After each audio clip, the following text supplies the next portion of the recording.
ఇచ్చిన తర్వాత ఇక 8 గంటల నుంచి స్టార్ట్ కంటిన్యూస్‌గా కాల్స్. నేను లిఫ్ట్ చేయలేదు. అంతకుముందు నాకు చేసింది గదా! సో, అంతకుముందు మాట్లాడిన తర్వాత ఏది కార్తీక్ కొడగండ్ల గారితో మాట్లాడాక తర్వాత మళ్ళీ ఫోన్ చేసింది. 19 నిమిషాలు మాట్లాడింది. తర్వాత ఫోన్ చేసింది. మళ్ళీ ఒక 6 నిమిషాలు మాట్లాడింది. ఒక సెంట్రల్ మినిస్టర్ పేరు చెప్పి నన్ను బెదిరించింది. సో, అది ఇది అని ఇక అంతా జరిగిపోయింది. అయితే ఇక్కడ రివర్స్‌లో మీరే తనని బెదిరించారు. మీరే డబ్బులు ఆఫర్ చేశారు. మీరు ఇదంతా కావాలనే పబ్లిసిటీ కోసం ఇవన్నీ చేస్తున్నారని మంగ్లీ చెప్తున్నారు. ఏమండి నేను ఒక్క ఆధారం చూపించమని చెప్పి మంగ్లీ గారికి బహిరంగ సవాల్ కూడా విసిరా. అదేవిధంగా బహిరంగ చర్చకు రండని కూడా మంగ్లీ గారికి నేను సవాల్ విసరడం జరిగింది. బాధితులందరినీ తీసుకొని సీసీఎస్కి కానీ ఈఓడబ్ల్యూ కానీ వెళ్దాం రమ్మని కూడా నేను మంగ్లీ గారికి చెప్పా. ఆవిడ అప్పటికి కూడా ఏముంటుంది, నేను బాధితుల తరపున ఉంటా, బాధితులకు న్యాయం చేయాలి. ఏది మరి బాధితుల తరపున ఎందుకు రోడ్డు మీదకి వచ్చి ఫైట్ చేయలేదు? ఎందుకు ఒక్క బాధితుడితో ఫోన్ చేసి మాట్లాడలేదు?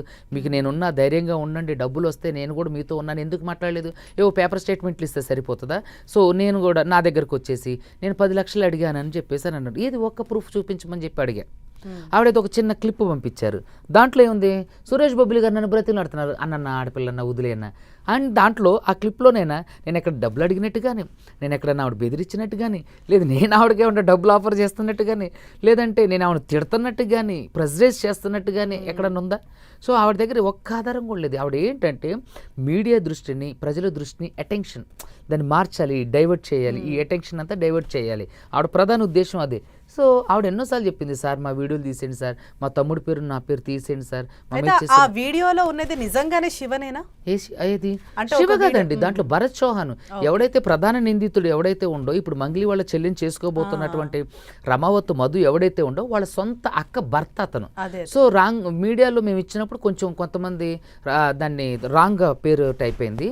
సో దాన్ని పట్టుకుని ఈ ఫేస్ అంటే ఆ ఫేస్ డబ్బులు లెక్క పెట్టే ఫేస్ అన్నారు. అంటే మరి ఫోటోలో ఉన్న తమ్ముడు ఎవరు మరి?